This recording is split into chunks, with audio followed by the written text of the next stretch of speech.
मित्रों, जैसा कि हम सभी जानते हैं कि इस दुनिया में कोई भी ऐसा इंसान नहीं है जो कभी भी अपने जीवन काल में एक छोटी सी गलती ना किया हो। मगर क्या आपको पता है हमारे जीवन में कुछ ऐसी भी गलतियां या पापों की सज़ा हमें नहीं भुगतनी पड़ती है।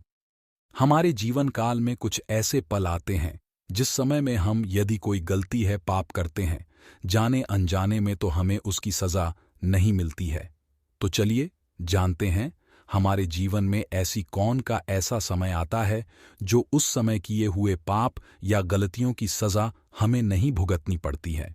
पौराणिक कथाओं के अनुसार एक समय में पृथ्वी पर एक मांडव नाम के आर्ष्य हुए। वह बहुत बड़े तपस्वी और धर्मात्मा थे।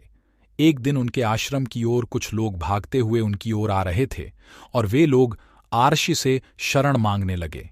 वे लोग एक चोर थे जो किसी राज्य में चोरी करके भाग रहे थे और उनके पीछे राज्य के सैनिक उसका पीछा कर रहे थे। तो वैसे भी चोर महर्षि मांडव के आश्रम में छुपने के लिए उससे विनती करने लग गए। महर्षि को मालूम नहीं था कि यह लोग चोरी करके आ रहे हैं और ये सभी चोर हैं।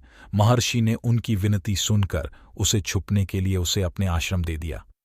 उसके बाद उस राज्य के सैनिक भी उस आर्षि के आश्रम तक आ पहुंची और महर्षि के आश्रम को तलाशने लगे।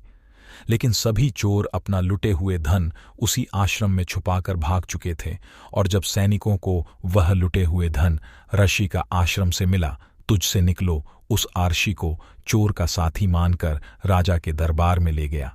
तब सैनिकों ने राजा को सारी घटना बताया। उसके बाद राजा ने महर्षि को भी चोर मानकर सूली पर चढ़ाने की सजा सुनाई।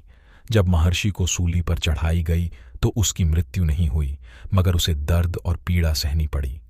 यह सब दृश्य देखकर उस राज्य के राजा को एहसास हो गया ये कोई चोर या आम आर्षि नहीं है। तब उनसे राजा क्षमा मांगने लगा कि हे आर्षि श्रेष्ठ, हमें माफ कर दो, हमसे बहुत बड़ी गलती हो गई। तब महर्षि ने कहा, हे राजा, हम तुम्हें तो माफ कर देंगे मगर उस धर्मराज को नहीं। इतना कहते ही वह महर्षि अपने तपोबल से यमलोक को प्रस्थान कर गए और वहां पहुंचकर उन्होंने यमराज से पूछा कि हे धर्मराज, हम अपने जीवन में कोई भी पाप नहीं किया, हम सदा परमात्मा के भक्ति धर्म आचरण करते जीवन व्यतीत किए हैं, फिर हमें जीवन में ऐसा कष्टदायक फल क्यों भोगना पड़ा। तब धर्मराज ने आर्षि मांडव को कहा कि हे महर्षि, आप अपने बचपन में कीट पतंगों को पकड़कर उनके पंखों में सुई चुभा दिया करते थे, यह उसी पाप का परिणाम था।